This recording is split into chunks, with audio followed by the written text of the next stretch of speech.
एक गांव में एक सास और बहू रहती थी। उनका नाम माया और मोहिनी था। वे दोनों अपने चेहरे को सुंदर बनाने के लिए मेकअप किया करती थी और अपने चेहरे का दिन भर देखभाल किया करती थी। उन दोनों सास और बहू को मेकअप करना बहुत ही अच्छा लगता था। सुनो माँ और मोहिनी, आज शाम को हमें मार्केट जाना है, इसलिए जल्दी तैयार हो जाना। ठीक है, हम लोग जल्द ही तैयार हो जाएंगे। फिर वे दोनों तैयार होने के लिए अपने कमरे में चली जाती हैं। फिर कुछ समय बाद मोहिनी मेकअप करके तैयार हो जाती है। फिर वो अपने सासू माँ से बोलती है, सासू माँ, आप मेकअप करना बंद कर दीजिए। आप तो कितनी देर से मेकअप कर रही हैं। सभी लोग आपको देखकर हंसते हैं। क्या होगा अगर आप मेकअप करना बंद कर दी तो? तुम तो चुप ही रहो बहू। वे लोग मेरी मेकअप को देखकर हंस नहीं रहे थे, बल्कि वे लोग मेरी तारीफ कर रहे थे। और बहू, वे लोग मुझे देखकर नहीं, बल्कि वे लोग तुम्हें देखकर हंस रहे थे। और तुम मेरी तरह कभी भी सुंदर नहीं हो सकती। जब भी मैं कहीं बाहर घूमने जाती हूँ तो लोग मुझे देखकर कहते हैं कि इतनी सुंदर औरत कौन है। सासू माँ, वे लोग आपको सुंदर औरत नहीं बोल रहे थे, वे लोग बोल रहे थे कि ये बूढ़ी औरत कहाँ से आ गई है। शायद आपने अच्छे से सुना नहीं सासू माँ। हाँ बहू, तुम तो रहने ही दो। फिर वे दोनों इसी बात पर लड़ने लगती हैं। फिर थोड़ी देर बाद वे लोग मेकअप करके बाहर आती हैं। फिर मोहिनी अपने पति संजय से बोलती है, सुनिए जी, क्या अब हम लोग चले? कहाँ, अब तक तो बाजार भी खत्म हो गई होगी। तुम्हें पता है इस वक्त रात के 11 बज रहे हैं। अब तुम इतनी देर रात को कहाँ जाओगी? ये सब आपके माँ की वजह से हुआ है। वो इतनी देर तक मेकअप करती रहती हैं। उन्हीं की वजह से आज हम लोग लेट हो गए हैं। तुम क्या कम हो मोहिनी? तुम भी तो सारा दिन उस आईने के आगे खड़ी रहती हो। तो आप कौन कम है सासू माँ?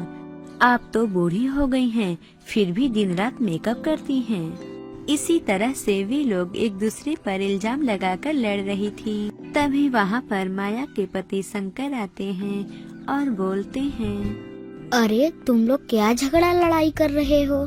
ये सुनकर दोनों चुपचाप अपने कमरे में चली गयीं। फिर एक दिन रात को जब सभी लोग सो रहे थे, उस वक्त माया मेकअप कर रही थी। मैं बूढ़ी हूँ तो क्या, लेकिन मैं देखने में बहुत ही सुंदर हूँ। मुझे वो नया मेकअप ट्राई करके देखना चाहिए। ये बोलकर माया मेकअप लगाकर तैयार हो गई। अब मैं बहुत ही सुंदर लग रही हूँ। मैं इतनी सुंदर हूँ, मुझे तो अपने पति को जरूर दिखाना चाहिए। वो बहुत ही खुश होंगे। फिर माया अच्छे से तैयार होकर अपने पति के पास गई। सुनिए, अरे ओ जी, सुनते हैं, एक बार मुझे देखिए तो सही। फिर वो उठे और माया को देखकर चिल्लाते हुए बोले, भूत भूत, कोई मुझे बचाओ, भूत। इतनी तेज आवाज को सुनकर वहाँ पर मोहिनी और संजय आते हैं।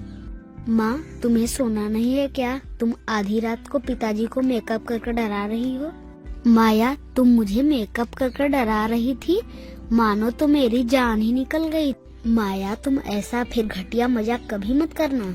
फिर सभी लोग वहाँ से चले गए और माया मन ही मन सोचती है, ये बुढ़ा तो पागल हो गया है। इतना बोलकर वो भी वहाँ से चली जाती है। फिर अगले दिन सुबह होने पर मोहिनी अपने पति संजय से बोलती है, संजय, मुझे 2000 रुपए चाहिए। क्यों, उसकी क्या जरूरत है? मुझे ब्यूटी पार्लर जाना है। इस बीच वहाँ पर संजय की माँ आ गई और बोलने लगी, संजय, मुझे भी 2000 रुपए चाहिए। मुझे भी ब्यूटी पार्लर जाना है।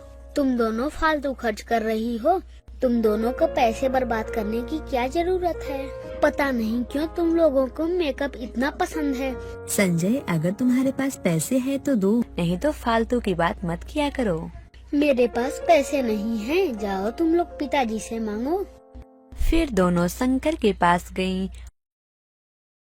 और पैसे मांगने लगीं। ये सुनकर शंकर उन दोनों से बोले, मेरे पास तो एक भी पैसे नहीं है, मैं तुम लोगों को 2000 रुपए कैसे दे सकता हूँ? फिर वे दोनों उदास हो गईं और सोचने लगीं, मुझे ब्यूटी पार्लर गए बहुत दिन हो गए हैं। इस बीच वहाँ पर एक रद्दी वाला आता है। आओ भाई आओ, अपने घर के पुराने चीज देकर बदले में पैसे लो। ये सुनकर दोनों सास और बहू बहुत ही खुश हो जाती हैं। फिर माया और मोहिनी पुराने बर्तन और अखबार लेकर उस रद्दी वाले के पास जाती हैं। तुम कितने पैसे दोगे इस पीतल के बर्तन और अखबार के लिए? दोनों को मिलाकर मैं सिर्फ 1500 रुपए दे सकता हूँ। क्या? ये पीतल के बर्तन पूरे 5000 के हैं और तुम बोल रहे हो कि मैं सिर्फ 1500 ही रुपए दूंगा? तुम तो इसके आधा भी नहीं दे रहे हो। आप इतना बोल रही हैं तो मैं आपको 3000 रुपए दे सकता हूँ, नहीं तो इससे ज्यादा मैं नहीं दे सकता। मोहिनी उसके बातों पर हाँ बोल देती है और 3000 रुपए ले लेती है। उसकी सास ने भी बिल्कुल वैसा ही किया और 3000 रुपए लेकर बहुत खुश होती है। फिर वो दोनों उन पैसों को लेकर ब्यूटी पार्लर में गईं और पैसे खर्च करके वापस घर आ गईं। ऐसे ही वो दोनों ब्यूटी पार्लर जाती थीं और पैसे खर्च करके घर आती थीं। फिर इसी तरह से वे दोनों अपने पति से बहुत पैसे मांगती थीं। उनको पैसे नहीं मिलता था, इसीलिए वे लोग पुराने सामान को बेचकर कुछ पैसे लेती थीं और ब्यूटी पार्लर में जाकर खर्च कर देती थीं। फिर एक दिन संजय और शंकर ने उन दोनों को सबक सिखाने के लिए सोचा। वे लोग सोचे कि माया और मोहिनी के चेहरे पर काला रंग लगाकर सो जाएंगे। उन दोनों ने बिल्कुल वैसा ही किया। फिर अगले दिन सुबह होने पर मोहिनी, क्या तुमने अपने चेहरे पर काला तेल लगाया है? इतनी ब्यूटी पार्लर जाती हो फिर भी तुम इतनी काली हो गई। सासू माँ, मैं तो काला तेल नहीं लगाई हूँ, लेकिन आपने जरूर लगाया है, तभी तो आप इतनी काली हो गई हैं। फिर वे दोनों घबराकर आईने के पास जाती हैं और अपने काले चेहरे को देखकर वे दोनों बहुत दुखी हुईं। फिर संजय ने उन दोनों से बोला, तुम दोनों देखने में बहुत काली लग रही हो, मुझे बहुत गुस्सा आ रहा है। सुनो, मैं तुम लोगों को एक उपाय बताता हूँ जिससे तुम्हारा काला रंग छूट जाएगा। फिर संजय उन दोनों को उपाय बताता है। फिर वे दोनों बिल्कुल वैसा ही की जैसा उन दोनों से संजय ने बोला था। फिर वे दोनों अपने चेहरे को साफ की और बिल्कुल पहले जैसा सुंदर बन गयीं। वे दोनों पहले जैसा सुंदर होकर बहुत खुश होती हैं। फिर उन दोनों से संजय बोलता है, माँ, तुम्हें पता है पास में रहने वाला राजू रोज 300 रुपए कमाता है और उसी में बहुत खुश रहता है। और एक आप लोग हैं जो मेकअप के पीछे इतने पैसे बर्बाद करती हैं, फिर भी अपने बीच खुश नहीं रहती हैं। तभी वहाँ पर शंकर आता है और बोलता है, आप लोग मेकअप के पीछे इतना पैसा खर्चा करती हो, अगर यही पैसे आप कुछ गरीब लोगों में दे दोगी तो वो लोग बहुत ही खुश हो जाएंगे और आप लोगों को पुण्य भी मिलेगा। भला इतना खर्च मेकअप के पीछे कौन करता है? क्या हम लोग कभी पैसा जुटा सकते हैं? अगर तुम लोग ऐसे ही मेकअप के पीछे पैसा खर्चा करोगी तो। मैं मानता हूँ कि सुंदरता जरूरी होती है, लेकिन सुंदरता के पीछे हमें इतना रुपया खर्चा नहीं करना चाहिए। ये सुनकर उन दोनों को अपनी गलती का एहसास होता है। फिर माया बोलती है, हाँ, आप लोग बिल्कुल सही बोल रहे हैं, हमें माफ कर दीजिए। अब हम लोग फालतू खर्च कभी भी नहीं करेंगे।